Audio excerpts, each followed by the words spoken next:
അതെ, ഇന്ന് ഞാൻ വിചാരിച്ചു നമ്മുടെ ഹെയറൊക്കെ ഒന്ന് മാറ്റിപ്പിടിച്ച് നമ്മുടെ പാലക്കാടൻ സ്പെഷ്യൽ ഫേമസ് ആയിട്ടുള്ള കുമ്പളങ്ങിയും അതിൽ ഇറച്ചിയിട്ടിട്ടുള്ള കുമ്പളങ്ങിയും ചിക്കനും കറി എങ്ങനെ ഉണ്ടാക്കിയെടുക്കാം. ഭയങ്കര ടേസ്റ്റി ആയിട്ടുള്ള കറിയാണിത്. അപ്പോൾ ഇതെങ്ങനെ ഉണ്ടാക്കിയെടുക്കാം എന്നുള്ളതാണ് കേട്ടോ ഇന്ന് ഞാൻ കാണിച്ചു തരാൻ വേണ്ടി പോണത്. ഈ പാലക്കാടൻ സൈഡിലുള്ള കല്യാണങ്ങൾക്ക് കല്യാണത്തിൻ്റെ തലേന്ന് രാത്രി ഇതന്നെയായിരിക്കും എല്ലാ വീട്ടിലും ഉണ്ടാവുക കേട്ടോ. അപ്പോൾ അത് ഞാൻ കാണിച്ചു തരാം. അപ്പോൾ ആദ്യമേ തന്നെ വലിയൊരു ചട്ടി അടുപ്പത്ത് വെച്ചിട്ടുണ്ട് കേട്ടോ. ഇതിലോട്ട് കുറച്ചധികം എണ്ണ ഒഴിച്ചതിന് ശേഷം നമ്മുടെ കുമ്പളങ്ങ കഷ്ണങ്ങളുണ്ടല്ലോ അത് ഇതിലോട്ട് ഇതേപോലെ കഷ്ണങ്ങളായിട്ട് അരിഞ്ഞെടുത്തതിന് ശേഷം ഈ കുമ്പളങ്ങ കഷ്ണം ആദ്യം ഇട്ട് കുമ്പളങ്ങ ഒന്ന് നമ്മൾ വഴറ്റിയെടുക്കണം കേട്ടോ. ഇങ്ങനെ വഴറ്റിയെടുക്കുമ്പോൾ ഭയങ്കര ടേസ്റ്റി ആയിരിക്കും നമ്മുടെ കുമ്പളങ്ങയ്ക്ക്. അപ്പം നല്ലപോലെ നമ്മൾ മഞ്ഞപ്പൊടി ഒന്നും ചേർക്കേണ്ട ആവശ്യമില്ല കേട്ടോ. വഴണ്ടി വരുമ്പോൾ നല്ലൊരു മഞ്ഞ കളറായിരിക്കും ഇതിന് കിട്ടുക എന്ന് വിചാരിച്ച് നിങ്ങളിതിൽ മഞ്ഞപ്പൊടി ചേർത്തിട്ടുണ്ടെന്ന് വിചാരിക്കരുത്. അത് വഴണ്ടി വരുന്ന സമയത്ത് ഈ ഒരു കളറാവും. അത് കോരിയെടുത്തതിന് ശേഷം വീണ്ടും നമ്മളിതിലോട്ട് എണ്ണ ഒഴിച്ച് കൊടുത്ത് വെളിച്ചെണ്ണയോ അതല്ലെങ്കിൽ ഓയിലോ ഒഴിക്കാം കേട്ടോ. നിറച്ചും ഒഴിച്ച് കൊടുത്തതിന് ശേഷം കടുക് താളിക്കുന്നുണ്ട്. കടുക് താളിച്ച പാടെ കടുകൊക്കെ ഒന്ന് പൊട്ടി വരുന്ന സമയത്ത് ഇതിലോട്ട് നമ്മൾ പച്ചമുളക് ചേർത്ത് കൊടുക്കണം കേട്ടോ. നമുക്ക് വേണമെങ്കിൽ കീറിയിടാം, പക്ഷേ നമ്മളിവിടെ കീറുന്നില്ല, അങ്ങനെ തന്നെയാണ് ജസ്റ്റ് ഒന്ന് ആക്കിയിട്ട് അങ്ങനെ തന്നെ പച്ചമുളക് ഇട്ട് കൊടുക്കുകയാണ് കേട്ടോ. ഈ എണ്ണയിൽ കിടന്ന് നമ്മുടെ പച്ചമുളക് ഇങ്ങനെ പൊട്ടി തെറിക്കുമ്പോഴുണ്ടല്ലോ നമ്മുടെ കറിക്ക് ഒരു പ്രത്യേക ടേസ്റ്റാണ്. അപ്പോൾ ഒരു 7-8 എണ്ണമൊക്കെ ചേർത്ത് കൊടുക്കുന്നുണ്ട്. ഇതിൻ്റെ കണക്കോ കാര്യങ്ങളോ ഒന്നും ഞാൻ പറയുന്നില്ല. കാര്യം എന്താണെന്ന് വെച്ചാൽ നമുക്ക് ഇന്ന് നിറയെ ക്വാണ്ടിറ്റിയാണ് ഉണ്ടാക്കണത്.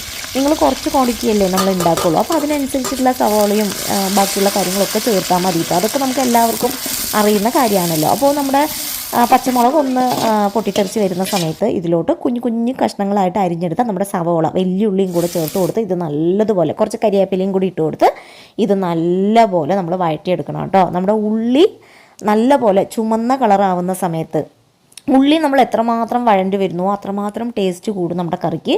അപ്പോൾ ഉള്ളി നല്ലപോലെ ചുമന്ന് വരുന്ന സമയത്ത് ഇതിലോട്ട് കട്ട് ചെയ്ത് വെച്ച നമ്മുടെ തക്കാളി, ഞാൻ പറഞ്ഞല്ലോ എണ്ണ ഒന്നും ഞാൻ പറയണില്ല, തക്കാളിയും പാടെ ചേർത്ത് കൊടുത്ത് വീണ്ടും ഇതൊന്ന് നല്ലപോലെ ഇളക്കിയെടുക്കുക കേട്ടോ. തക്കാളിയും ഒന്ന് വഴണ്ടി വരുന്ന സമയത്ത് ഇതിലോട്ട് അടുത്തതായിട്ട് നമ്മുടെ വെളുത്തുള്ളി ചതച്ചതും കൂടെ ചേർത്ത് കൊടുക്കുന്നുണ്ട് കേട്ടോ. ഇതൊക്കെ നമ്മൾ മിക്സിയുടെ ജാറിലിട്ട് അരച്ചെടുക്കണതാണ്. അപ്പോൾ അതും ഇതിലോട്ട് ചേർത്ത് കൊടുത്ത് ഒന്ന് നന്നായിട്ട് വഴറ്റിയെടുക്കുകയാണ്. ജസ്റ്റ് ഇതിലൊന്ന് മിക്സ് ചെയ്ത് കഴിഞ്ഞാൽ അടുത്തതായിട്ട് ഇതിലോട്ട് നമ്മൾ ചേർത്ത് കൊടുക്കുന്നത് നമ്മുടെ ഇഞ്ചിയുടെ പേസ്റ്റാണ് കേട്ടോ. ഇതൊക്കെ നമ്മൾ അരച്ചെടുത്തതാണ്, സെപ്പറേറ്റ് ചെയ്തിട്ടാണ് ഉള്ളിയും ഇഞ്ചിയും ഒക്കെ അരച്ചെടുത്തത്. കാരണം നമ്മൾ ഇന്ന് ഇവിടെ കൂടുതൽ ക്വാണ്ടിറ്റിയിൽ ഉണ്ടാക്കുന്നത് കൊണ്ട് തന്നെ നമ്മൾ സെപ്പറേറ്റ് ഒരു കണക്കിനാണ് കേട്ടോ എടുത്തിരിക്കുന്നത്. ഇത് നമ്മൾ വീട്ടിൽ വെക്കുമ്പോൾ കുറച്ചല്ലേ വെക്കുള്ളൂ. അങ്ങനെയാണെന്നുണ്ടെങ്കിൽ നമുക്ക് ഇഞ്ചിയും അതേപോലെ തന്നെ വെളുത്തുള്ളിയും കൂടെ ഒരുമിച്ച് അരച്ചെടുക്കാവുന്നതാണ് കേട്ടോ. എന്നിട്ട് ഇതും മിക്സ് ചെയ്ത് കഴിഞ്ഞാൽ അടുത്തതായിട്ട് നമ്മൾ ചേർത്ത് കൊടുക്കുന്നത് നമ്മുടെ കുഞ്ഞുള്ളി ഉണ്ടല്ലോ, കുഞ്ഞുള്ളി അരച്ചെടുത്തതാണ് കേട്ടോ. എല്ലാം ഇതേപോലെ പേസ്റ്റായിട്ട് അരച്ചെടുക്കുമ്പോഴാണ് നമ്മുടെ കറിക്ക് അതിൻ്റേതായിട്ടുള്ള ടേസ്റ്റ് വരിക കേട്ടോ. കുഞ്ഞുള്ളിയൊക്കെ നമുക്ക് കുറച്ച് കൂടുതലെടുത്ത് ഇതേപോലെ നല്ലപോലെ മഷിമാതിരി അരച്ചെടുത്തതിന് ശേഷം ഇതിലോട്ട് ചേർത്ത് കൊടുത്ത് ഈ ഒരു 3 പേസ്റ്റും പാടെ നല്ലപോലെ പച്ചമണം മാറണം. ഇതിൻ്റെയൊക്കെ പച്ചമണം മാറി നല്ലപോലെ വഴണ്ടി വരുമ്പോഴാണ് അതിൻ്റെ ടേസ്റ്റ്. അപ്പോൾ നല്ലപോലെ പച്ചമണമൊക്കെ മാറിക്കഴിഞ്ഞാൽ പിന്നെ ഇതിലോട്ട് നമുക്ക് പൊടികൾ ചേർത്ത് കൊടുക്കാം. പൊടികളായിട്ട് ചേർത്ത് കൊടുക്കുന്നത് മല്ലിപ്പൊടി, മുളക് പൊടി, മഞ്ഞൾപ്പൊടി, അതേപോലെ തന്നെ ചിക്കൻ മസാലയും കൂടെ ചേർത്ത് കൊടുക്കുന്നുണ്ട് കേട്ടോ. മല്ലിപ്പൊടി കൂടുതൽ ഇടുമ്പോഴാണ് ടേസ്റ്റ്, അതെല്ലാവർക്കും അറിയുന്ന കാര്യമാണല്ലോ. എന്നിട്ട് ഇതും നല്ലപോലെ ഇളക്കിയെടുത്ത് ഇതിൻ്റെ പച്ചമണം ഒന്ന് മാറി വരുന്ന സമയത്ത് ഇതിലോട്ട് അവസാനമായിട്ട് നമ്മൾ ചേർത്ത് കൊടുക്കുന്നത് നമ്മുടെ കുരുമുളക്, ജീരകം, അതേപോലെ തന്നെ നമ്മുടെ കറുവപ്പട്ട, പെരിഞ്ജീരകം, ഇതൊക്കെ പാടെ പൊടിച്ചെടുത്തതാണ് കേട്ടോ.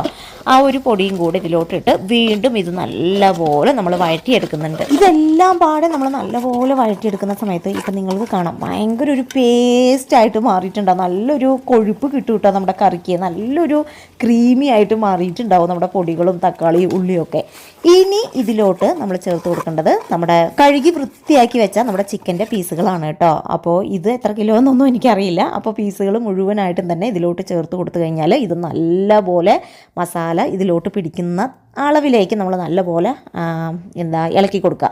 ഇളക്കി കൊടുത്തു കഴിഞ്ഞാൽ പിന്നെ ഇത് നമ്മൾ അടച്ച് വെക്കുക. എന്നിട്ട് ഒരു 5-10 മിനിറ്റൊക്കെ കഴിയുമ്പോൾ നമ്മുടെ ചിക്കനിൽ ഒരു വെള്ളം വരുമല്ലോ, അത് വരുന്ന വരെ ഒന്ന് വെയിറ്റ് ചെയ്യുക. അതിനുശേഷം ഇതിലോട്ട് ആവശ്യത്തിനനുസരിച്ച് വെള്ളവും കൂടെ ചേർത്ത് കൊടുത്ത് ഇത് നല്ലതുപോലെ വേവിച്ചെടുക്കുക. നമ്മുടെ ചിക്കനൊന്ന് വേവിച്ചെടുക്കുക കേട്ടോ. അപ്പോൾ ചിക്കനൊക്കെ നല്ലപോലെ വെന്ത് വന്നിട്ടുണ്ട്. ഇനി നമ്മൾ നേരത്തെ വഴറ്റി വെച്ച നമ്മുടെ കുമ്പളങ്ങയുടെ കഷ്ണങ്ങളുണ്ടല്ലോ അതും പാടെ ഇതിലോട്ട് ഇട്ട് കൊടുത്ത് ഇത് നല്ലതുപോലെ മിക്സ് ചെയ്തെടുത്തതിന് ശേഷം ഒരു 5 മിനിറ്റ് ഇത് തിളപ്പിക്കാൻ വേണ്ടി വെക്കുക. കാരണം കുമ്പളങ്ങ ഓൾറെഡി നമ്മൾ വഴറ്റിയെടുത്തത് കൊണ്ട് തന്നെ ഒരുപാട് വെന്ത് ഉടയാൻ പാടില്ല. നമ്മുടെ കുമ്പളങ്ങ കഷ്ണം നമുക്ക് കടിക്കാൻ കിട്ടണം, അപ്പോഴാണ് ഇതിന് ടേസ്റ്റ് കൂടുക കേട്ടോ. അപ്പോൾ നമ്മുടെ കുമ്പളങ്ങ ഒന്ന് തിളച്ച് വരുന്ന സമയത്ത് ഇതിലോട്ട് നമ്മൾ അരച്ചെടുത്ത് വെച്ചാൽ നമ്മുടെ തേങ്ങയും കൂടെ ചേർത്ത് കൊടുക്കണം കേട്ടോ. തേങ്ങ മസ്റ്റാണ് ഈ കറിക്ക്. അപ്പോൾ തേങ്ങ ഒഴിക്കുന്നത് എനിക്ക് വീഡിയോ എടുക്കാൻ പറ്റിയില്ല എന്നല്ല, ഞാൻ ക്യാമറ ഓൺ ചെയ്യാതെ തന്നെ ഭയങ്കര ഗംഭീരമായി പിടിച്ച് നിൽക്കണം. പക്ഷേ ക്യാമറ ഓൺ ചെയ്തതേ ഇല്ല കേട്ടോ. പിന്നെയാണ് എനിക്കത് മനസ്സിലായത് ക്യാമറ ഓൺ ചെയ്തിട്ടില്ല എന്നുള്ളത്. അപ്പോൾ തേങ്ങ ഒഴിച്ചിട്ടുള്ളതാണ് നിങ്ങൾ കാണുന്നത്. തേങ്ങ ഒഴിച്ച് കഴിഞ്ഞാൽ പിന്നെ നമ്മളിത് അടച്ച് വെക്കണം. അടച്ച് വെച്ച് നമ്മൾ നല്ലപോലെ വെട്ടിത്തിളപ്പിക്കണം. നല്ലപോലെ തിളച്ച് വരണം. ഈ ഒരു സമയം ഉപ്പ് മുളകോ എന്താണോ നമുക്ക് കുറവായിട്ട് തോന്നണത് അതൊക്കെ നോക്കിയെടുക്കുക കേട്ടോ. അപ്പോൾ ഓൾമോസ്റ്റ് നമ്മുടെ കുമ്പളങ്ങയും ചിക്കനും കറി ഇവിടെ റെഡിയായി കഴിഞ്ഞു. ഇനി ഇത് ഇറക്കി വെക്കുന്ന സമയത്ത് നമ്മുടെ മല്ലിയില ഉണ്ടല്ലോ, അതും പാടെ ഇതിൻ്റെ മീതെ ഇട്ട് കൊടുത്തതിന് ശേഷം ഇത് നമ്മൾ ഇറക്കി വെക്കുകയാണ്. ഇത്രയേ ഉള്ളൂ. ഈസി ആയിട്ടുള്ള കുമ്പളങ്ങയും ചിക്കനും കറി റെഡി ആയിട്ടുണ്ട്. അപ്പോൾ കുമ്പളങ്ങയും ചിക്കനും വെക്കാത്തവരായിട്ടൊന്നും ആരും ഉണ്ടാവില്ല എന്നാണ് എനിക്ക് തോന്നുന്നത്. ഇനിയിപ്പോൾ വെക്കാത്തവരായിട്ടുണ്ട് എന്നുണ്ടെങ്കിൽ ജസ്റ്റ് ഇങ്ങനെയൊന്ന് ട്രൈ ചെയ്ത് നോക്കൂ കേട്ടോ, ഭയങ്കര ടേസ്റ്റ് ആയിരിക്കും. അപ്പോൾ ഇന്നത്തെ ഈ ഒരു വീഡിയോ നിങ്ങൾക്ക് ഇഷ്ടപ്പെട്ടിട്ടുണ്ടെങ്കിൽ തീർച്ചയായിട്ടും ലൈക്ക് ചെയ്യാനും എന്തെങ്കിലും കമൻറ്റ് ഇടാനും മറക്കരുത് കേട്ടോ.